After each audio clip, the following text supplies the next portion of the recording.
Les têtes de Sion, nouvelle émission, c'est parti.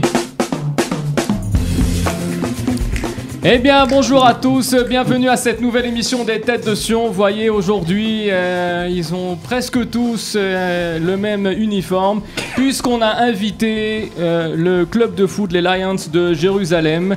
Et pour ce fait, nous avons demandé à Aaron Gottfarstein de nous concocter une équipe. Alors aujourd'hui, en défense centrale, vous avez d'abord à ma gauche Stéphane Ankawa. Salut Stéphane. Salut. Associé à lui, on a pris le libéraux. Le PSG aurait bien fait mieux, à mon avis, de l'acheter et de le faire jouer il y a quelques années. Je pense que si tu avais joué au PSG, ça fait longtemps qu'on aurait eu la coupe aux grandes oreilles, hein, Daniel. Hein. Bonsoir, bonsoir. Monsieur Daniel Isha est avec nous. Bonjour Daniel. Bonsoir. Voilà, au milieu du terrain, bien sûr, meneur de jeu, on a ici Aaron Gottfarstein, hein, l'entraîneur, un des entraîneurs du club. Un fan du Manchester. Voilà, un autre entraîneur, on est plutôt devant, milieu du terrain, devant. Comme tu veux. À la récupération. À la récupération. Gentil Ghana. Voilà. Voilà, gentil, c'est plus gentil Ghana, hein, avant, Ouais. hein. Ouais, voilà, exactement. Gabriel Tebol est avec nous. Salut. Et alors, nous avons bien sûr l'immense honneur de recevoir aujourd'hui, bien sûr aussi, le président du club. Et comme vous avez remarqué, il n'y avait plus de budget, ils m'ont pas fait de... Voilà, t'as pas reçu. Non, On l'a tout pris. T'as pas reçu. Bah écoute, je sais pas. Alors qui c'est qui se dévoue? Je sais pas, on verra pour une prochaine fois. Alors. Allez, peut-être. Laurent Lévy est avec nous. Salut Laurent. Pour le Lions Club. Alors voilà, donc on a présenté un peu tout le monde. Et ben on va attaquer directement à la première question. Allez, on voit. Alors la première question, écoutez-moi bien. Donc je rappelle que je peux vous certifier que vous connaissez toutes les réponses aux questions. Maintenant, pour moi, c'était un peu plus difficile parce que d'habitude les questionnaires, je les prépare en fait à l'avance, mais je sais pas qui c'est qui vient. Alors que là, comme je sais qui c'est qui vient, on va faire un peu des questions sur le foot. Et alors bien sûr, il faut que je formule des questions. D'un côté, c'est un rapport avec le foot. Deuxièmement, ça a obligatoirement un rapport avec le monde juif ou avec Israël. Obligatoirement. Et troisièmement, je peux vous certifier que vous connaissez toutes les réponses. Seulement, il va falloir chercher quand même. Mais la réponse, vous les connaissez. D'accord, on est bon? C'est parti. Ok, alors c'est parti. La première question est la suivante. Alors je mets les lunettes. Alors écoutez-moi bien. On parle très souvent dans une équipe de foot, d'accord, une équipe de foot composée de 11 joueurs. Mais des fois, on dit que quand l'équipe, elle gagne comme un seul homme. Elle a été sur le terrain comme un seul homme. Elle s'est battue, hein, on dit ça? On dit ça. Ouais, on dit ça, c'est bon. Keishechad. Voilà, exactement. Alors, c'est ça ma question en fait. Quelle est la première personne ou quel est le premier à utiliser l'expression comme un seul homme en parlant de plusieurs personnes? Alors, c'est qui le premier? Ouais, alors, c'est qui? Alors, c'est qui a dit ça? C'est pas la bonne réponse, mais c'est bien. C'est Rachi qui dit ça. C'est sur le Matin de Torah, ouais. Mais c'est pas ça. C'est avant Rachi. C'est avant Rachi. Alors, il faut trouver. Quelle est la première? Dans la Gemara. C'est pas dans la Gemara, c'est avant. Avant, beaucoup avant. C'est beaucoup avant, ouais. Les frères de Yosef. Ouais, c'est pas les frères. Non, c'est après. C'est après. La première personne, mais on s'approche. Alors alors qu'est-ce qu'on est? On est encore entre les frères de Yosef et... On est entre les frères de Yosef et les Lévim. Et les Lévim. Donc, il y a Moshe peut-être un au milieu. Moshe. Un peu avant. Tu dis Moshe. Amram. Tu as proposé Moshe Rabbeinu. Ouais. Moshe Rabbeinu. Bonne réponse de Laurent Lévy. Regardez, je vais vous le montrer. Exactement. Moshe, il est là? On est parti sur les chapeaux de roue. Alors c'est pas Moshe que je vais vous montrer. J'aurais pu te montrer Charlton Heston, mais non, mais j'avais pas cette image. Alors effectivement, il y avait 3 réponses possibles, mais je vais vous donner, il y a 3 endroits dans le Tanakh où on parle de Ish Echad. Alors effectivement, le premier qui dit cette expression, c'est tout simplement Moshe Rabbeinu, et il le dit à propos de l'histoire des Meraglim, des explorateurs, Ve'emata. Et ha'amazé ke ishechad v'amru hagoyim asher shamu et shimacha les morts, ça veut dire qu'en fait qui dit à Dieu voilà tu vas tuer ce peuple comme un seul homme et en fait c'est pas glorieux alors. Tous les peuples vont parler voilà. C'est pas glorieux dans ce cas-là. Ouais, voilà, c'est pas glorieux dans ce cas-là. Exactement. Donc c'est le premier, c'est effectivement c'est Moshe qui le dit. Stéphane, tu savais pas, ne fais pas genre tu savais. J'ai quand même donné la situation un petit peu. Oui, j'ai donné le contexte. Oui, t'as dit que il a dit que Mara, effectivement, oui, mais tu en auras d'autres. 1-0 pour Laurent, 1-0 pour Laurent. Tu vas en avoir d'autres. Alors, le deuxième endroit dans le Tanakh, donc c'est à propos de Pilegesh Bagiva, c'est dans le Sefer Shoftim, Vayakom Kolam Ke Ishechad les morts. L'onelech ishlaolo, etc. Et la troisième fois, vous l'avez donc à l'écran pour tous nos webtateurs, Vayesfu kolham ke ishechad el arechov asher lifnei shar hamaim. C'était par rapport à une assemblée que de tous les gens qui étaient revenus de Bavel, organisée par Nehemia. Donc c'est dans le livre de Nehemia. Voilà, c'est la troisième question. Bon, voilà, c'était un peu pour s'échauffer, hein. Ouais, c'est bien. Monsieur Aaron. Pour s'échauffer, hein. Tu peux enchaîner la seconde. Au début, on s'échauffe parce que les vétérans, le jeudi soir, si on s'échauffe pas, il y a 3 claquages. Hein. C'est pas d'échauffement, c'est 3 claquages. Hein. Donc il faut l'échauffement. Donc c'était un petit échauffement. Mais bon, voilà, quand même, on va un peu, avant de s'intéresser au club proprement, on va quand même d'abord passer à la deuxième question. Allez, fais-moi péter la deuxième question. Alors la deuxième question, on va rentrer dans le monde du foot. On va entrer dans le monde du foot et bien sûr la réponse vous la connaissez, mais il va falloir la trouver. Alors la question est la suivante. Quel est le lien entre l'Israélien Menachem Ashkenazi et le Français Gérard Osser? Gérard Osser. Alors, je suis content déjà parce que vous savez pas d'emblée, donc ça va m'éviter de me faire fusiller. Alors il faut trouver c'est dans quel cadre, qui c'est ces mecs-là, c'est qui. Bon, est-ce que c'est des joueurs de foot? Alors c'est pas des joueurs. Des présidents de club. Là, ça veut dire si tu me poses la question, est-ce que c'est des joueurs de foot? Je dois te répondre non. Ok, pas des joueurs professionnels, c'est des joueurs amateurs qui ont eu une implication dans le monde professionnel. Non, c'est le D qui m'a dérangé dans ta question. Ah, c'est un joueur de foot. Il y a dedans Menachem Ashkenazi, il un était des joueur de deux foot. est joueur de foot. Menachem Ashkenazi. Non, pas lui. Ok, Gérard Osser. Oui, lui c'est un joueur de foot. Ça c'est bien vu ça. Mais ça suffit pas. Est-ce qu'il était juif, Gérard Osser? Ah, Gérard Osser, pas juif. Non. Le juif dans l'histoire, c'est Menachem Ashkenazi, comme son nom l'indique plus. Alors c'est qui? Alors, un joueur, est-ce qu'il a joué de manière professionnelle? Oui. Ok, en championnat de France? Ouais. Ok, avant les années 80? Oui, monsieur. Avant les les autres années... aussi, hein, on y va. Hein. Vous pouvez avant aussi les années 50. C'est l'animateur en Vous fait. pouvez aussi, non, Ouais, ouais, c'est vous pouvez- l'animateur. ouais. Chacun son rôle, il est très bon lui. Ouais, il est vraiment lui. Ah, d'accord. Alors, Saint-Etienne. vas-y. Alors, Ok, ok. avant les années 60? Avant les années 60. Ah, il doit Alors, vérifier. attends, ouais, je regarde mes fiches. Je regarde ma fiche. Ah, bon, on voit que tu regardes. Les années 60, ouais, les années années 60. 60. Ouais. Il faut que Ok, tu trouves. ça. et une sélection en équipe de France? Ouais, il était en Est-ce équipe qu'il de a France. joué à Reims? Non, il a pas joué à Reims. Copain Saint-Etienne. Tu veux savoir où il a joué? Ça va pas t'aider pour la réponse, mais c'est bien quand même. Ça devrait te passer. Tu Non, ça devrais va pas savoir où m'aider, il a ok, joué. alors laisse Tu tomber, devrais ça. savoir où il a joué. Saint-Etienne, Non. Reims. Il a joué à Strasbourg, oui monsieur. Oh là là. Tout à fait. Stéphane. C'est un joueur professionnel qui a joué à Strasbourg dans les années 60. Ils D'accord, étaient mais- nuls dans les années 60. Ouais, mais Strasbourg. comment ce mec alors il rencontre Menachem Ashkenazi? Qui est Menachem Ashkenazi? Alors vas-y, on va essayer de trouver qui Un c'est. Ashkenaz sûrement qui. C'est un Ashkenaz. En Alsace. Alors pas forcément. Hein, il y a pas mal, par exemple Manitou, Ouais, hein, il Léon s'appelle, Ashkenazi. mais il est pas Ashkenaz du tout. Donc je ne sais pas. Je sais pas. Manitou Ashkenaz. Ouais, exactement. Alors qui c'est Menachem Ashkenazi? On a dit c'est pas un joueur de foot. Alors ça peut être quoi? Un agent de joueur. Non, c'est pas un agent. Est-ce Mais est-ce qu'il était israélien ou français? Menachem Ashkenazi, c'est un Israélien. Un Ouais. Israélien. Ouais. Il devait acheter des joueurs lui. Ah, ouais. Non, c'est pas un agent. C'est pas un Il a agent. fait venir un agent. ce Gérard Osser dans un club israélien. Non. Il est dans le monde du foot, mais il a un autre rôle. Et il est président de club en Israël. Non, il est pas sponsor. Il est pas entraîneur. non, il est pas pas entraîneur. sponsor. Non. Il est pas agent. Non. Il est pas joueur. Non. Il est pas sélectionneur. Non. Il est médecin. Il est quoi? Médecin. Il est pas médecin.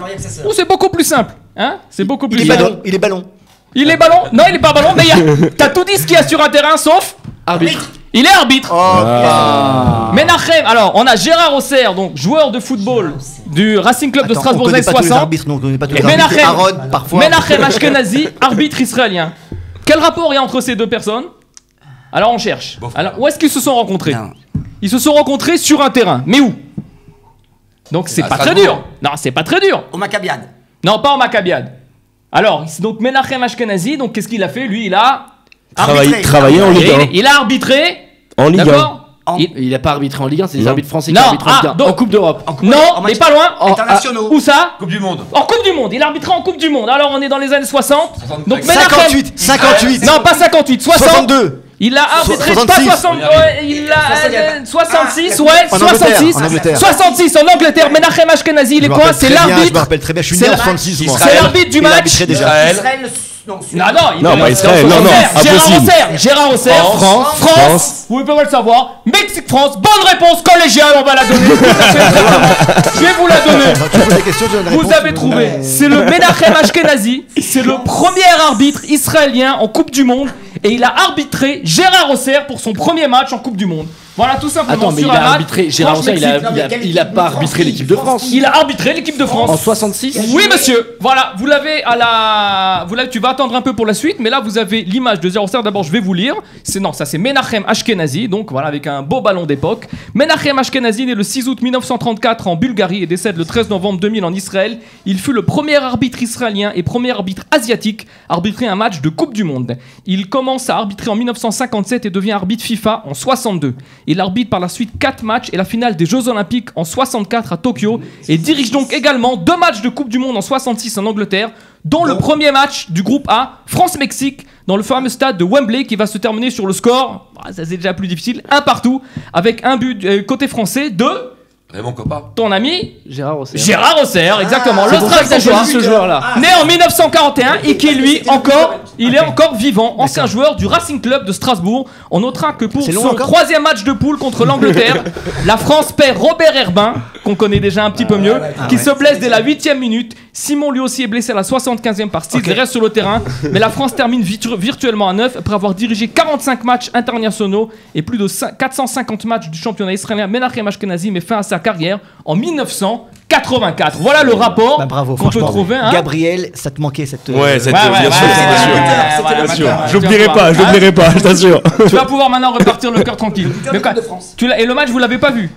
Vous avez jamais vu ce match? Bien sûr, on a un 66. Moi, j'étais pas là. 66. 2 ans. T'avais 2 ans. Ouais, Vainqueur de la Coupe du Monde en 66, Kiki. Eh ben, on a les images. On va vous montrer les images de 66 au Mexique. Vous allez voir le but de Gérard Auxerre avec l'arbitrage. Vous allez le voir passer. L'arbitrage, le voyant au sifflet, vous allez voir courir. Menachem Ashkenazi. Le voilà. Une belle récupération. Voilà. Gérard Auxerre récupère la balle. Une très belle frappe du droit. Voilà, but de Gérard Auxerre en 1966, la Coupe du Monde à Wembley. Arbitré par l'Israélien Menachem Ashkenazi. Voilà ce qu'on pouvait dire sur cette question. Hein, voilà. Belle question, belle question. voilà. Il y a du travail derrière. On sent Ah, y a du travail. On n'est pas venu les mains vides, vous allez voir aussi par la suite. On va monter un peu crescendo. Alors, qui c'est qui veut présenter d'abord le club dans son ensemble? On va peut-être se tourner vers le président. Comment on est arrivé? Dis-moi, pourquoi le Lions? Pourquoi créer un club? Pourquoi que je me pose tous les pourquoi jours. voilà, pourquoi on a commencé? Voilà, la question que je te pose, c'est pourquoi on commence de zéro? Pourquoi on a dit on va peut-être prendre l'Apoel, on va prendre le Maccabi? Non, t'as dit non, on va commencer de zéro. Alors pourquoi? Eh ben, c'est grâce aux gens qui sont là. Voilà. Aaron, Gabriel, Stéphane, qui ont monté ce merveilleux club qui s'appelle les Lions Club, ça s'appelle comme ça. Et après, ils ont organisé un tournoi l'année dernière. Ils étaient en contact avec Daniel. Daniel, lui, il est très bon avec dans la sélection des joueurs, dans le voir le potentiel de chacun. Et puis ils m'ont dit, Laurent, peut-être qu'il y a quelque chose à faire. Et j'ai cru en ces personnes-là qui sont en train de devenir mes amis, mis à part Daniel qui est là depuis longtemps. Et puis voilà, qu'on est en train de... Alors plutôt que de... Oui, on n'est pas suffisamment extrémistes pour prendre un des clubs. On est suffisamment ouvert pour créer le nôtre. Voilà. Et puis on s'est dit, voilà, on part d'une feuille blanche. Et puis on va rentrer dans la ligue la plus faible. Et puis après, ce que Dieu nous enverra, ça sera bien. Exactement. Si on gagne. Un jour, c'est peut-être vous qui allez nous ramener la coupe aux grandes oreilles hein, de la Coupe des Champions. Hein. C'est le but. Et ben voilà, On a entre 10 ans au mieux et 100 ans. Voilà. Donc dans 100 ans, au pire, on sera là et on fera la suite des joueurs. Exactement. Très bien. On va après se tourner vers les autres participants de ce panel. Mais on passe à la question numéro 3. Allez, envoie-la moi. Alors la question numéro 3, on va retourner en Israël, proprement dit, pour vous poser la question suivante. C'est déjà un peu plus facile que la question d'avant, on va dire. Qu'est-ce qui a vu le jour en Israël en décembre 1957 ? Alors qu'est-ce qu'on a vu ? Qu'est-ce qui a été inventé ? Qu'est-ce qui a vu le jour ? La Hitardout. La Hitardout, les cadres de Regal. Non. Ça c'est bien avant. À mon avis, l'association de la fédération israélienne de football, elle existe encore avant 48. La Gvia Toto. La Gvia Toto, c'est pas loin. Mais pas la Gvia Toto spécialement. Mais t'es pas loin. Mifal Hapais. Le Mifal Hapais, mais non, mais quoi dans le Mifal Hapais ? Le soutien pour le sport. Oui, ça s'appelle comment ? Ça s'appelle comment ? Le loto sportif en Israël, c'est ça ? Le Toto. Le Toto, Toto, tout à fait, Toto, bonne Toto, réponse. allez, Paris. Exactement, c'est tout à fait ça. C'est aussi simple. C'est aussi simple que ça. Je vous ai des questions faciles. Vous allez voir celle d'après. Vous allez prendre encore un bon quart d'heure. Mais pour cela, on a fait quand même petite facile. Voilà, les paris sur le football existent en Angleterre depuis 1921. Vous avez le logo du Toto est venu en Israël de l'Allemagne, dont l'organisation qui gère les paris sportifs a été fondée en 1948 par les associations sportives après la Seconde Guerre mondiale, suite à l'absence de financement public pour la promotion du sport. Le nom Toto est dérivé du mot français totalisateur, en relation avec le calcul des statistiques et des paris. Ce jargon français a été adopté par les Allemands et plus tard réduit à l'expression Toto pour des raisons de commodité et de marketing. Le sport Toto, comme on l'appelait alors à ses débuts en Israël, fut donc fondé en décembre 1957 avec l'ouverture de la saison du football 57-58. Les formulaires étaient alors envoyés par courrier avec des frais de participation qui étaient alors de 250 broutotes pour 2 colonnes. Le nombre de participants pour cette première était de 5198 pour un premier prix qui était de 1000 livres. Aujourd'hui, pour gagner le premier prix, il faut deviner correctement 16 matchs, alors que dans les années 60, les joueurs devaient prédire seulement 12 résultats. Au fil des années, le nombre de matchs a été augmenté afin de réduire les chances de gagner le premier prix, offrant ainsi des prix plus importants, susceptibles d'attirer davantage de joueurs. Voilà ce qu'on peut dire sur le Toto, le loto sportif en Israël. Alors, après Laurent Lévy, donc je me tourne vers Daniel, hein, puisque Daniel, c'est toi donc, qui recrute. Est-ce que je me trompe si je me dis que Daniel, ici, est le seul qui a touché le professionnalisme en France? T'es le seul? En club. Parce que tu as touché le professionnalisme en France. Disons que j'ai fait un essai au PSG. Voilà. À la suite d'un tournoi international que j'avais gagné, mon papa connaissait bien le président Francis Borilli. Ah oui, bien sûr. Donc j'ai fait un essai au PSG. Mais ensuite j'ai continué mes études et ensuite j'ai, disons, joué au Maccabiade. Ouais. J'ai représenté l'équipe de France 5 fois en Israël, au Maccabiade, et voilà, donc j'ai gardé des bons souvenirs, et c'est un petit peu la raison pour laquelle on a voulu créer ce club. On a voulu créer ce club, une section un peu senior, d'adultes, et notamment un véritable championnat. D'accord, très bien. Et alors, donc, en fait... Jusqu'à présent, les jeunes jouaient sur des petites surfaces, donc 7 contre 7, et ils n'avaient pas un petit peu cette compétition du football house, un vrai Respire. Voilà, de vraies compétitions, un match à 11, et donc c'est ce qu'on est en train de mettre en place. D'accord, donc toi, tu as l'œil en fait pour le recrutement, puisque tu as vu les professionnalismes. Est-ce que tu as pu déjà trouver vraiment en Israël des pépites, de voir des jeunes qui ont un niveau? Parce que je sais pas, moi j'ai l'impression que quand on voit à la télé un match, même on va dire, je sais pas, sans blesser personne, Hadera contre Rana, etc., on n'a pas l'impression de voir du grand football. Hein, donc personnellement, je ne suis pas trop le football israélien. Ouais, personnellement, je suis pas trop le football tu as des jeunes de haut niveau. Tu as trouvé quand même des jeunes de haut niveau. C'est un petit peu pour cette raison qu'on a décidé de lancer cette équipe, parce que vraiment, Laurent joue aussi avec ses joueurs. On a vraiment vu des joueurs avec vraiment beaucoup de talent. D'accord, exactement. Très bien, d'accord. Bah, s'il y a des matchs, après on pourra assister par la suite. Hein. Ça va venir par la suite. Hein, où le public, on pourra venir encourager. Hein. Mais c'est déjà le cas. C'est déjà le cas. Ouais, c'est déjà le cas. D'accord. Alors peut-être si vous avez un site internet ou un Facebook pour annoncer quand il y a des matchs. On le fait aussi. Ceux qui veulent venir encourager, ça peut... Bienvenue.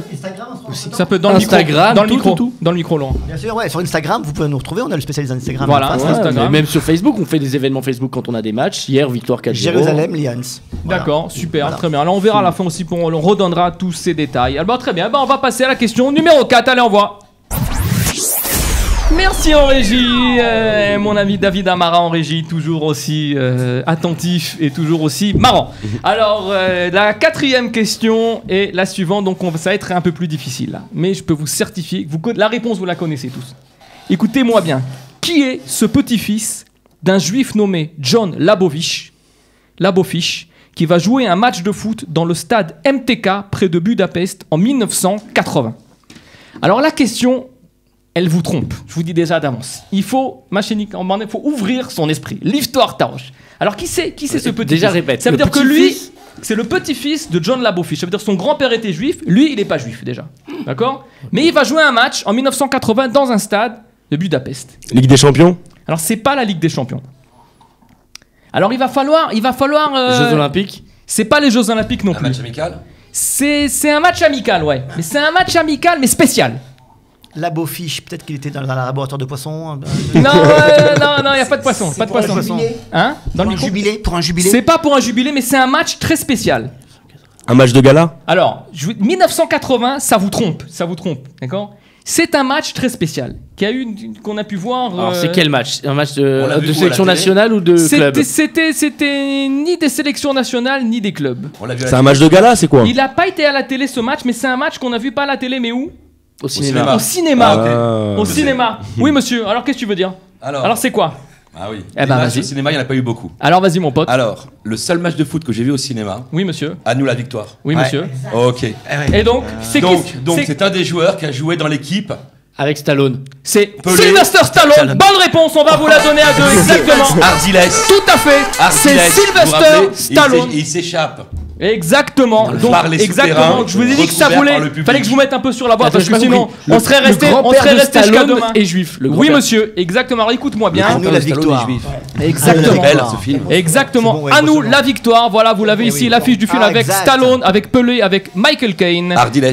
Et donc là, exactement, j'allais vous donner que ça a un rapport avec le Paris Saint-Germain. Vous aurez trouvé ça, vous aurez mis à mon avis plus dans par Ardiles a joué au Paris Saint-Germain. Hein. Oui. Donc j'aurais dit Paris Saint-Germain, Osvaldo. mais non. Mais effectivement, Osvaldo je vous ai mis un peu sur la voie. C'est un match qu'on a vu Stallone au est cinéma. gardien de but, non? Pourquoi 1980? Parce qu'il a été tourné le film en 1980, mais le match, bien sûr, il a pas eu lieu à Budapest en 1980.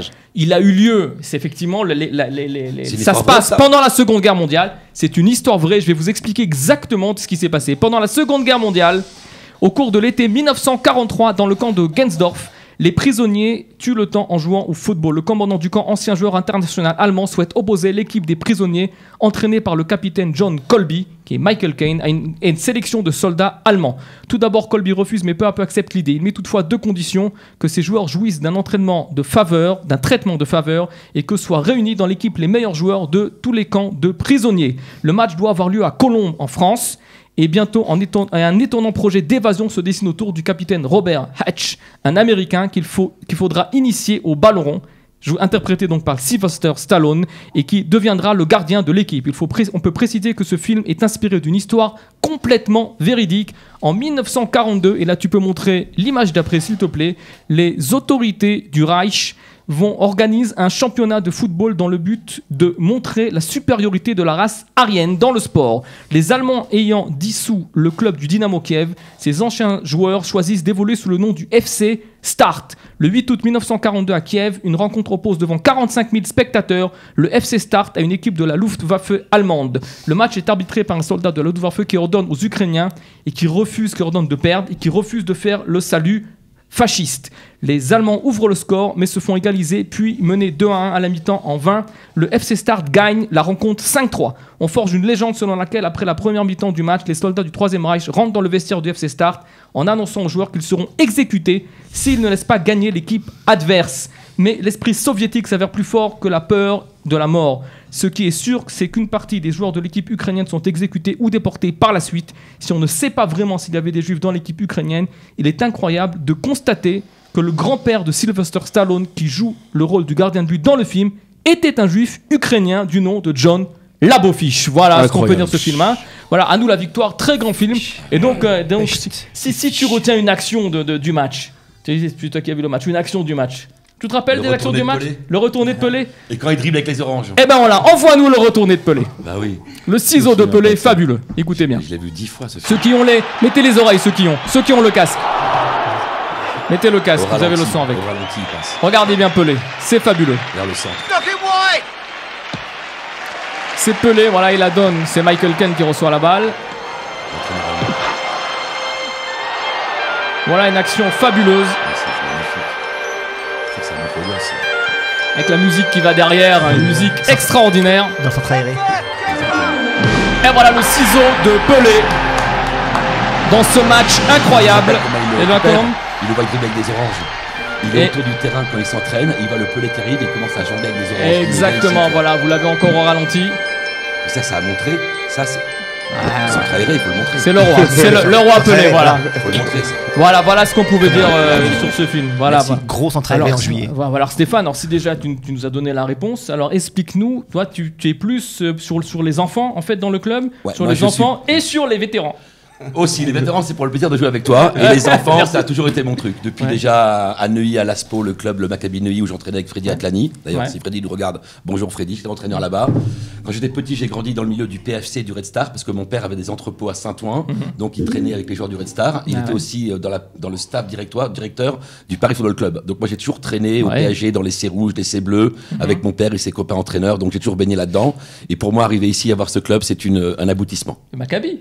Et les Maccabiades aussi quand j'avais 14 ans. Maccabi, moi. Et on était pas assez ensemble, bon pour aller au Maccabiades. On était ensemble au Maccabi à 1 an d'intervalle. Et on s'envoyait des photos, on avait les mêmes entraîneurs. Monsieur Mimoun. On a retrouvé Marcel Mimoun, Marcel exactement. Mimoun, l'entraîneur du Maccabi. L'oncle de Freddy. Et on avait tous les deux, on avait des photos, on se les a envoyées. Moi j'ai 9-10 ans et lui il a 9-10 ans aussi. Exactement, voilà, on a retrouvé des photos exactement, on jouait au Maccabi, pas ensemble. Maccabi Paris à l'époque. Je t'envoie une photo avec Michael Eyck aussi qui joue aussi au Maccabi exactement à cette époque-là. Voilà, et ben je pense que pour l'instant c'est ce qu'on pouvait dire. Et on va passer à la 5e question. Allez, on voit la 5e question. Alors la 5e question, c'est la question Blitz. Alors la question Blitz, et c'est très simple. Vous avez 1 minute pour trouver la réponse à la question. En fait, je vais vous demander un chiffre. Il faudra me donner le chiffre, bien sûr. Chacun son tour, vous allez chacun son tour, mon je dis c'est plus ou moins jusqu'à ce qu'on arrive au chiffre, mais vous avez 1 minute, d'accord? Alors c'est très simple. Combien de matchs le joueur de football professionnel international israélien Yossi Benayoun a-t-il joué avec l'équipe de Liverpool de 2007 à 2010? C'est Laurent qui commence, top chrono. Il a dû faire, je sais pas, 125 matchs. Plus. 214. Plus, on t'entend pas Daniel. 300. 300 c'est moins. C'est toi qui le fais. 264. Moins. 240. Moins, on est plus comme il a dit Laurent. 125 il a dit Laurent. 212. C'est moins, moins. 180. Moins, 150. moins. 130. Plus, 135, moins. 132, 133, Moins. 134. 134 Bravo. Bravo. Magnifique.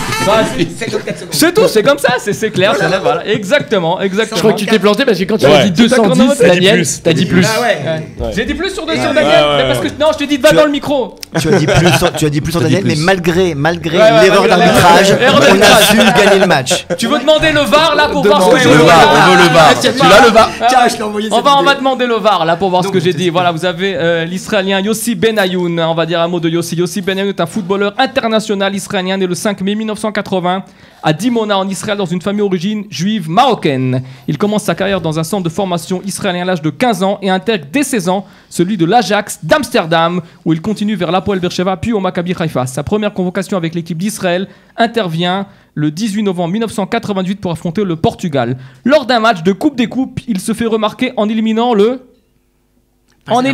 Paris Saint-Germain. J'étais Tout au à stade. fait, monsieur. On y était, c'était. Moi, je Ouais. me rappelle Après, très très bien de ce match. On était ensemble. On était déjà en Israël, exactement. On était ensemble. Il y avait JJ Il y Okocha avait dans Kocha, cette bravo. équipe. Et il y avait Oui, oui, l'avion. Attends, qui c'était Exact. Maccabi Aviron, Haïfa ou Aviron. Hapoel Tel Aviv? Il y avait Serge Lama dans Non, les non, c'était Maccabi Haïfa. Il y avait Serge eu Lama un dans les autre buts. match. Serge Lama dans les buts. Non, pas Serge Lama. Bernard Lama. Bernard Lama. Serge Lama dans les buts. Ouais. Et après le match, j'étais dans les vestiaires. Exactement. François à Donc, l'attaque. En 98, 99, en 2002, il signe en faveur du club espagnol du Racing Santander, où il inscrit 20 buts en 100 matchs sur 3 saisons. En 2005, il débarque en Première Ligue à West Ham pour 2 saisons. Il prend part à 72 matchs. En 2007, il est transféré chez les Reds de Liverpool pour 7 millions d'euros.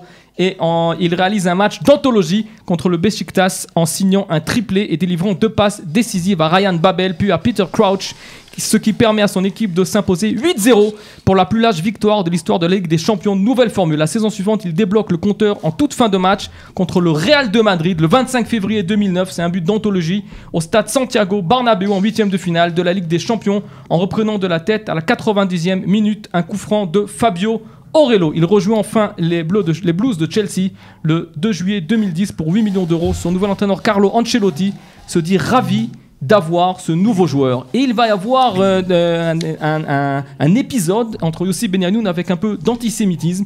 C'est vraiment d'actualité aujourd'hui. Le 21 juillet 2011, il est hué et victime de propos antisémites tout le long d'un match amical contre la Malaisie à Kuala Lumpur. Et Chelsea décide de porter plainte. À la suite de cette plainte, la Fédération malaisienne de football s'excuse auprès de Chelsea et du joueur du club. Et le club londonien accepte les excuses et retire sa plainte. Le 29 juin 2013, il est libéré de son contrat après avoir remporté l'Europa League aux défenses du Benfica de Lisbonne. Il passe alors par Arsenal, West Ham et QPR, Queen's Park Rangers, avant de retourner en Israël. Il évolue aujourd'hui au Beitar Yerushalayim. Et donc au terme de la saison 2007-2018, il a quand même à son compteur 828 matchs professionnels, dont 365 dans les championnats espagnols, anglais et écossais, et 209 buts à son actif. Voilà, à la fin de 2018, c'est quand même une belle carrière aussi. Benayoun, on a dit c'est un des plus grands footballeurs israéliens. Je pense qu'il n'y a pas de... Il y a un des plus grands footballeurs Au israéliens. niveau européen, c'est ouais, Jusqu'à notre arrivée. Ouais, jusqu'à votre arrivée. Vous allez voir. C'est vrai, jusqu'à votre Le Yossi Benayoun d'Alliance, il est Il est né déjà. Il est déjà là. Ouais. Toi, tu entraînes aussi les petits? Les petits, ouais. Est-ce que dans les petits, tu vois déjà des petits qui ont complètement. qui ont le pied gauche Ah, et le pied complètement. droit? Pour moi, le foot, la base du foot, c'est d'avoir le même force du pied droit et du pied gauche. Pour moi, c'est la même. Tu vois, il y a des petits comme Non, ça. t'es dur quand même. La même force du pied droit et du pied gauche, t'es dur. C'est pratiquement impossible, le même ça. contrôle de balle, Oui, une conduite de précision, balle. une adresse, mais le même pied droit, pied gauche, non, c'est Tu en as impossible. des petits déjà que tu vois On a doués des vraiment. pépites. Alors, Ouais. l'équipe de Stéphane et moi de Evav, on Ouais. a vraiment une 5-6 pépites incroyables. Ouais, Bon, c'est ouais. encore de leur brut, il faut encore le travailler, mais on a des On pépites. va pas bien les sûr. lâcher ceux-là. Ouais. Il y en a 5-6, on donnera pas les noms. Je peux vous J'imagine, il garantir que. n'y a pas que des francophones aussi. Il y a vous mon avez fils des- dedans. Ouais, hein. J'espère qu'il. Dont certains. David et ses cousins. Oui, c'est sûr que là, c'était question. Oui, ça l'avait. Bah alors qu'est-ce qu'on fait? Vous les verrez, venez les voir. Écoutez, au prochain match, si tu veux, on vous invite, vous venez voir les petits. Vous venez voir les petits. Donc il y a des pépites aussi aux Lions. Attends, moi aussi j'ai une question. Pourquoi tête de Sion? Pourquoi tête de Sion? On va te dire à la fin. C'est quoi tête de Sion? Il y avait je me suis inspiré de l'émission sur les grosses têtes de Bouvard. J'ai dit les têtes, on les garde. Sion. C'est quoi Sion? On dirait que ça fait appel à une expression connue, j'arrive pas à trouver laquelle. Ah, les têtes de Sion, ouais. J'arrive pas à trouver laquelle. Après, ça sera en tant connu que j'arrive pas à trouver. J'arrive pas à trouver. Tout le monde en parle ou que etc. Que toutes les grandes émissions du parc. Les têtes de Lions. Les têtes de Lions. Tête de Lion. Si on fait une émission que de foot. Voilà, on a parlé d'un très beau but de Yossi Benayoun contre le Real de Madrid à Santiago Bernabéu. On a les images, on vous les montre. Vas-y, envoie-les. Casillas au goal. C'est filmé dans les tribunes par un supporter israélien. Voilà le coup franc tiré de la droite. L'arbitre se place. Ça arrive, vous allez voir. Très belle tête. Voilà.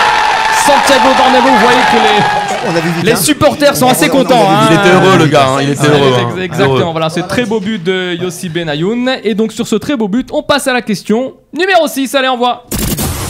Merci mon ami, la question numéro 6, c'est parti. Et alors on va bien sûr, on reste dans le monde du football, les questions pas trop difficiles on va dire. Non, mais t'as fait que du foot juste. Eh oui, qui a dit pour les autres émissions vous revenez, il y a des questions qui sont pas sur le foot. Mais là je me suis dit on va quand même se concentrer. Qui a dit à propos de la dernière Coupe du Monde au Brésil en 2014, aller au Brésil c'est comme si les musulmans allaient à la Mecque, les chrétiens à Rome et les juifs à Jérusalem.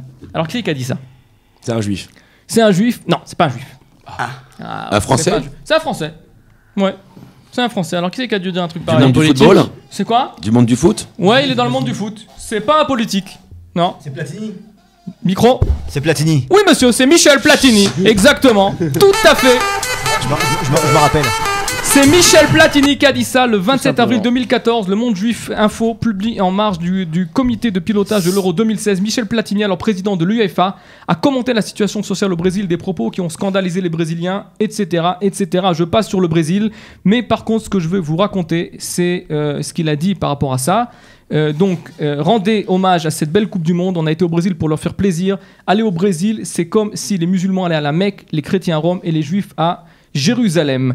Un an avant, imaginez-vous, en juin 2013, Michel Platini avait assumé la tenue de l'Euro Espoir en Israël, malgré les appels au boycott sportif d'Israël des dirigeants palestiniens, des organisations pro-palestiniennes. Quelqu'un veut rajouter quelque chose dessus? Ils sont venus? Ils sont, bien sûr, je crois qu'il y a un grand moment de fierté de la part du peuple israélien d'avoir reçu cet euro, avait déclaré Michel Platini lors d'une conférence de presse à Jérusalem avant la finale, estimant également que ça s'était formidablement bien passé. Il avait alors ajouté « Vous savez très bien que je ne fais pas de politique » en réponse à une question sur les appels au boycottage, rappelant les protestations similaires en Ukraine et en Pologne pour 2012. Israël est une association européenne. Elle a les mêmes droits et les mêmes devoirs et les mêmes obligations que les 53 autres associations nationales européennes. Il avait également regretté que le football soit pris en otage par la politique. Une allusion aux divers propos des dirigeants palestiniens contre la tenue en Israël du championnat d'Europe Espoir. Voilà, Michel Platini que vous avez à l'image, qui nous a quand même amené en Israël et qui, je pense, c'est vrai qu'il a ses opinions, mais c'est un grand nom du football en tout cas. T'as deviné ou tu savais, Laurent? Football français. J'en connais pas beaucoup, moi, des joueurs français, donc je me suis dit, comme je connaissais lui. T'en connais peut-être un autre, d'accord. Il a dit c'est alors, facile. Non, j'ai entendu. D'accord, mais pour la première fois, avant d'envoyer l'autre image, j'ai fait une question 28.6 bis parce que j'ai quand même envie de citer ce monsieur dans cette émission parce que ça me tient à cœur. Qui est cette personne? C'est le fils de Claude Lévy. Son père s'appelle Claude Lévy qui déclare « On me taxe de raciste, un comble, mon père était juif ». Qui c'est qui a dit ça dans le monde du football? Alors, vous le connaissez, mais alors je peux vous assurer. Hein. Son père s'appelait Claude Lévy. Ouais. Et lui, il s'appelle pas Lévy. Bah non. Et si je te dis comment il s'appelle, ça va pas être bon puisque c'est ce que je veux. C'est un joueur de foot français? C'est quoi? Un joueur de foot français? Non, monsieur. Un entraîneur? C'est pas un entraîneur. C'est pas un joueur, c'est pas un entraîneur, c'est un arbitre alors? Non, c'est pas un arbitre. Ah, c'est C'est bien. Ashkenazi. C'est Ashkenazi. Son père, son père, je pense qu'il est Ashkenaz, Lévy, mais ça va pas t'aider pour ça. Président de club? C'est pas un président de club, non. Un journaliste? C'est un journaliste, oui, monsieur. Tout à fait. Léon Zitrone. Non, c'est pas Thierry Roland. C'est Thierry Roland. Bonne réponse de Stéphane Ankawa. Thierry Roland. Tout à fait, que vous allez avoir à l'image maintenant. Thierry Roland. Antisémite Thierry Roland. Le voilà, Son Thierry. père était juif, bien sûr. On est à la Coupe du Monde 1986 au Mexique et lors d'Angleterre-Argentine, Thierry avait déclaré « Mais comment a-t-on pu confier l'arbitrage d'un quart de finale du mondial à un arbitre tunisien? C'est dans une interview à la Dépêche le 4 juin 2012. Après la main de Maradona. Qui demande à Thierry de réagir du tac au tac à certaines déclarations, dont celle que l'on vient de citer, ce qu'il va dire. Ici, mon fiel est orienté vers Ali Benasser, donc l'arbitre coupable de ne pas avoir vu Maradona scorer de la main. On me taxe de raciste, un comble. On me taxe de raciste, un comble. Mon père était juif. Bah, c'était un juif Thierry raciste. Roland. C'est Thierry Roland qui a dit ça. Hein, Lévy. Voilà, Thierry Roland qui est aussi un grand ami de Michel Platini. Attends, je sais pas Il s'appelait Thierry Lévy donc. Bah ouais. Il s'appelait. Son père s'appelle Lévy, il s'appelle Roland. Son père Sa mère, s'appelait. c'est une Roland. Une seconde. Son père, il s'appelait Claude Roland Lévy. Claude Roland Lévy. Mais il a gardé, quand il est parti en France, Claude Roland. Et donc c'est pour ça que ça s'appelle Thierry Roland. Mais en fait, Thierry Roland s'appelle Lévy. Et sa mère? Sa mère, elle est pas juive. Sa mère est pas juive, mais Thierry Roland, il a un père juif, il en parle aussi dans son livre. Combien d'heures on a écouté Thierry Roland? Ouais, moi je l'avais le truc. Et ben Commander, tu sais quoi, on va l'écouter encore en 30 secondes. Puisque Michel Platini Monsieur Benasser. et Thierry Roland. Non, monsieur Foot. Pour moi, en tout cas pour moi, Vous êtes à un l'époque, salaud. j'avais en 1971, à l'époque en 1980, j'avais 10 ans, et pour moi, ce que vous allez voir, c'est une anthologie de Michel Platini et Thierry Roland. On est en 1980. France Hollande. En commentaire, mettez le casque, mettez le casque, mettez le casque. Éliminatoire de la Coupe du Monde. Mettez le casque, écoutez bien. Allez Michel. Voilà. Oui, Michel. Il va être refusé? Non. Exactement. Un coup franc magnifique marqué pour cette faute de Van de Corpus à la 8e minute de la Ouais, on va Rocheteau, on va. Marius Trésor. Voilà un coup franc de Michel avec au commentaire Thierry Roland et Jean-Michel Larquet. Voilà un très très beau coup franc. 1980, c'est ce Éliminatoire match. Coupe du Monde Ouais, 82. oui, c'est ce match qui va amener la France en Espagne. On ira jusqu'aux demi-finales, mais quand même, hein, on aura fait quand même quelque chose. Et voilà quand même qu'on se pouvait dire sur cette question sur Michel Platini et Thierry Roland, parce que si je fais une émission sur le foot, c'était quand même la moindre des choses qu'on les amène dans cette émission. Leur rendre hommage. Bravo. Ah, monsieur Gottfarstein, toi qui étais la baguette des entraînements, on va dire aussi chez les adultes. Comment c'est chez les adultes, raconte-nous. Chez les adultes. Non, c'est Daniel chez les adultes. Chez les vétérans. Chez les vétérans. Ouais. Ouais, je me disais, je suis un adulte. Bon. D'accord. Bon, d'accord, ok, vétéran. Ça va, ça va. Quand ça, Bah, t'avais chez les gris, on a. Oui, on oui, est mieux, ah oui, oui. Moi, franchement, on je est bien. terminé. Au début, je faisais 5 tours. Maintenant, je fais 10 tours de terrain. On les aime, les tours de terrain. Mais c'est sympa chez les Est-ce vétérans. qu'on peut écouter en live le récit de la tête plongeante de Mickaël? Mais la tête en chante, ouais, On mais peut non, mais écouter ce récit en live ou pas? J'ai pas les images. J'ai pas les On images. a marqué une la semaine dernière. J'ai marqué 3 buts la semaine dernière. c'est C'était le mercredi, ouais. Ouais, mais alors les vétérans, c'est quand même sympa. Moi, je trouve que c'est quand même une C'est très sympa, bonne ambiance. Il y a des gens de tous bords. Moi, je vais te dire, moi, ce que j'ai dit, ce qui m'avait beaucoup plu quand je suis arrivé aux vétérans du Lions, c'est qu'il y avait 16 personnes francophones. J'en connaissais pas un seul. Mais quand je te dis pas un seul, c'est pas un seul. J'ai vu 15 nouvelles têtes. C'est tellement rafraîchissant de voir, parce qu'on est tous dans notre cocon, dans notre quartier, on a notre groupe d'amis. C'est tellement rafraîchissant de voir 15 nouvelles personnes comme ça. Quel kiff! Ah, mais moi, pareil. Vraiment, c'est un kiff. c'est. Ouais, les gens franchement. sont tous sympas. Il Il y a une super personne- remarqué ou pas Alors, bien sûr, on veut tous gagner. Ça gueule un peu à droite, à gauche, mais il n'y a pas de méchanceté. Y a rien. C'est bon enfant. Ouais, c'est très bon Ah enfant. ouais, j'adore moi aussi. Ouais, c'est très bon enfant, exactement. Voilà, aux Lions, en tout cas, pour les vétérans qui veulent venir, c'est aussi ce qu'on peut dire sur les Lions. Et on arrive déjà à la fin de cette émission, donc on arrive sur la 7e question et dernière question, voilà. 7e question, voilà nous. Alors la 7e question, comme les questions d'avant, c'était pas très compliqué quand même, on va un peu corser la 7e question pour qu'on passe encore en peut-être 4-5 minutes ensemble. Hein. Et alors la 7e question, on va la faire quand même à l'envers.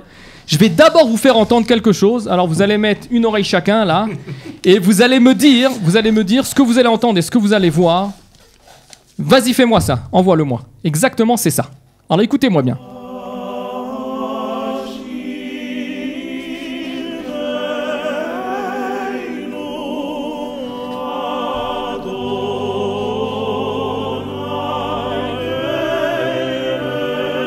Alors on est dans la Chazanout. Ah ouais. Hein, c'est la Chazanout, c'est pas chez toi Daniel ça non plus, c'est pas chez Ankama non plus, c'est pas chez Tobon non plus, c'est pas chez Laurent Lévy. Mais par contre ça pourrait avoir une place dans ton musée ça Laurent, dans le musée de la musique. La liturgie comme ça, une chorale magnifique, c'est une chorale américaine. Alors Achivé Noachel l'air. Alors la question est la suivante. D'où vient l'air? Il y a un rapport entre cet enregistrement et le monde du sport et le monde du football. Alors quel est le rapport? Tu peux arrêter l'enregistrement. Alors on cherche quel est le rapport. Quel rapport il y a entre cet enregistrement et le monde du football? Ça vient d'un stade. Non, c'est pas un stade. Mais c'est l'air, il y a effectivement, on est là. Qu'est-ce qui se... Les chanteurs. Non, pas les chanteurs. Reste plus dans l'air. Le chef d'orchestre. Pas chef d'orchestre, chef d'orchestre, mais ça reste dans l'air. Il y a un rapport La entre mélodie, donc la mélodie a un rapport avec le sport. C'est ça, la Ouais, mélodie. un rapport avec le football. Il y a un rapport entre la mélodie de ça et. Est-ce que c'est l'hymne d'une équipe? Non, Ouais. c'est pas l'hymne d'une équipe. Ok. Non. C'est quelque chose qui est dans la Shoah. C'est pas à voir. Non, c'est pas à Rien voir à avec la Shoah. Ouais, pas à voir Ok. avec la Shoah. Non, pas à voir avec la Shoah. Mélodie d'une Mais équipe. qu'est-ce qu'il y a derrière une mélodie comme ça? Un compositeur. Un compositeur, Qui exactement. était joueur de foot, bien sûr. Alors le compositeur était pas joueur de foot, mais Son père. Non, pas son père, mais Mais il était C'est- proche. Il était président, entraîneur. non, il a Arbitre. Non, il a le même nom. Il a le même nom qu'un joueur de foot très connu. Alors lequel? Beckham. Non, c'est pas Beckham. Un joueur israélien. Non, Juif. non, pas juif, Français. pas français. Messi. Anglais. Non, Ah bah non, Américain. compositeur, Non, compositeur, Brésilien, compositeur. Pelé. Non. Ronaldo, Maradona. non, non, Italien. non, pas italien. Espagnol. Non. Ah. Ah ouais. Allemand. Non, pas allemand. On cherche un compositeur. Argentin. Oui. Le compositeur Européen. le compositeur de cette Il a le mélodie même a nom le même qu'un très nom grand qu'un joueur joueur de de football Argentin. professionnel très connu. Hein. Argentin. Non. Européen. Européen, oui. Mais vous avez pas dit le pays. Autriche. Je vous aide Portugais. pas. Je vous aide pas. Alors là, c'est surprenant. Portugais, Un non. joueur actuel. Anglais. Ouais, ouais, actuel. Anglais. Actuel. Anglais, Si vous on pouvez, a vous demandé. pouvez Anglais. chercher un club Ah. aussi. Vous pouvez soit son club, soit sa nationalité, ce que vous voulez. Et vous le connaissez. Qu'est-ce qu'il y a encore comme pays? Hein Suédois, Il- nord-coréen. Croatie, Croatie. Ibrahimovic. Croatie, non. Ibrahimovic. Non. Suède. Pas mal. Ah, C'est un peu Suédois, juif. Suédois. C'est un juif. Norvège. Non. Euh, Non. Non. Danemark. Non. Russie. Finlande. Suisse. Non. Islande. J'avais compris. Modric. C'est pas Modric, il est croate. hein. On a fait toute l'Europe. C'est pas Modric. Non, non, bah non. Bah c'est trouver un club alors. Real Madrid. Non. Barcelone. Non. Tottenham. Arsenal. Chelsea. Non. Liverpool. Attends, Non. il va prendre le. Paris Saint-Germain. Panini. Marseille. Non, un club, un des plus grands clubs d'Europe, hein, excusez-moi. Bayern Munich. Bayern de Munich qui joue au Bayern. Alors c'est qui? Thomas Müller. C'est pas Müller. J'ai dit c'est pas un Allemand. Lewandowski. Lewandowski, c'est un Polonais. Bonne réponse, exactement. Il y a que lui qui aurait pu trouver. Ah, ouais. Exactement. Il vient de là-bas, il vient de là-bas. C'est Robert Lewandowski. Et imaginez-vous que le compositeur de cette mélodie est le Khazan Eliezer Arié Louis Lewandowski. C'est ce monsieur. Mais il y a un lien. C'est l'homonyme. Il y a un lien. C'est son homonyme. Ah, ils ont le même C'est nom, tout. c'est Ils tout. ont le même nom. C'est tout. Voilà, c'est ce qu'il fallait trouver. Franchement, C'est une tout. très belle recherche de Voilà. questions. Incroyable. Franchement, Exactement. incroyable. Alors je Incroyable. vous Il est fais mon génial. petit pitch sur ce monsieur. Louis Lewandowski, né en avril 1821, décédé en avril 1894, né à Vrechnia, je sais pas l'île de toi, enfin c'est pas de... Pas de lunettes. C'est pas du Nusa, ouais c'est ça. T'as bien fait de m'amener tes lunettes alors. Il m'en reste. District de Posen, dans ce qui était alors le royaume de Prusse, est un compositeur allemand, également directeur musical et chef de chœur de la nouvelle synagogue de Berlin. Enfant avec ses frères, il accompagne son père quand celui-ci dirige les services à Wrześń, dans la province de Poznan. Après la mort de sa mère, à l'âge de 12 ans, elle quitte la Pologne natale pour étudier le piano et le chant à Berlin. C'est grâce à l'appui d'Alexandre Mendelssohn, un cousin de Félix Mendelssohn, qu'il a eu la chance d'être le premier étudiant juif à entrer à l'Académie des Arts de Berlin, imaginez-vous. Il commence à composer, mais frappé par une maladie nerveuse, il doit cesser de travailler pendant 4 ans.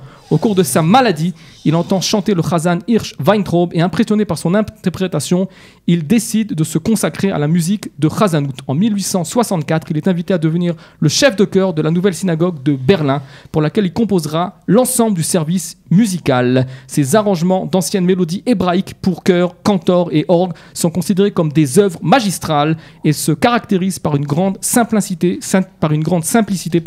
et un profond sentiment religieux. En 1866, le gouvernement allemand lui donne le titre de directeur musical royal et en 1990, la poste allemande crée même un timbre, on peut le voir, un timbre à son effigie. Voilà exactement ce qu'on pouvait dire sur Lewandowski. Et c'est donc l'homonyme de Robert Lewandowski qui joue au Bayern de Munich et il est polonais. C'est pour ça que vous l'aviez pas dit jusqu'à maintenant, exactement. Ouais. Vous l'avez pas dit jusqu'à maintenant. Voilà, alors est-ce qu'avant de se quitter, est-ce que quelqu'un veut rajouter un truc sur le club peut-être? Hein, on rajoute quelque chose à dire sur le club, on a tout dit. Comment on vous contacte alors? Comment on vous contacte? Pour s'inscrire pour les enfants, pour les adultes. Vas-y, pour tout.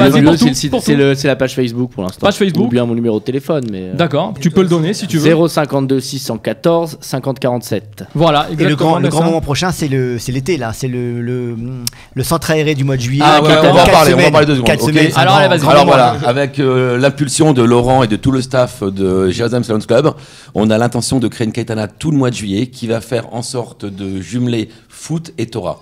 Donc on prendra les enfants de 9h. Et visite de Jérusalem. Et visite de Jérusalem. Stratégie. Donc on a stratégie. Et culturelle. Et il y a un programme de fou.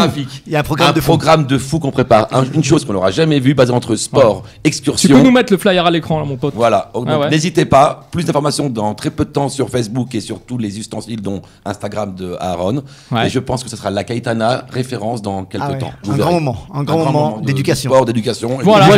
Je vous invite tous, en tout cas, tous ceux qui veulent. En tout cas, moi, si j'avais l'âge, c'est sûr que je me suis inscrit. Je suis déjà inscrit aux vétérans. Venez sur des jeunes. En fin de Caetana, on les fait venir 5-6 enfants. On fait une petite émission de radio comme ça avec des questions. Ah, avec plaisir. On l'a déjà fait à Hanouka. Moi, je prends les enfants, je prends tout le monde. On fait un truc comme ça, on en reparle. BKF, il n'y a pas de problème. Voilà, et ben messieurs, cette émission est maintenant terminée. Merci d'être venus. Je remercie tous les participants. Stéphane Ankawa, Daniel Ishaï, Gabriel Tebol, Aaron Goldfarstein et le président Laurent Lévy.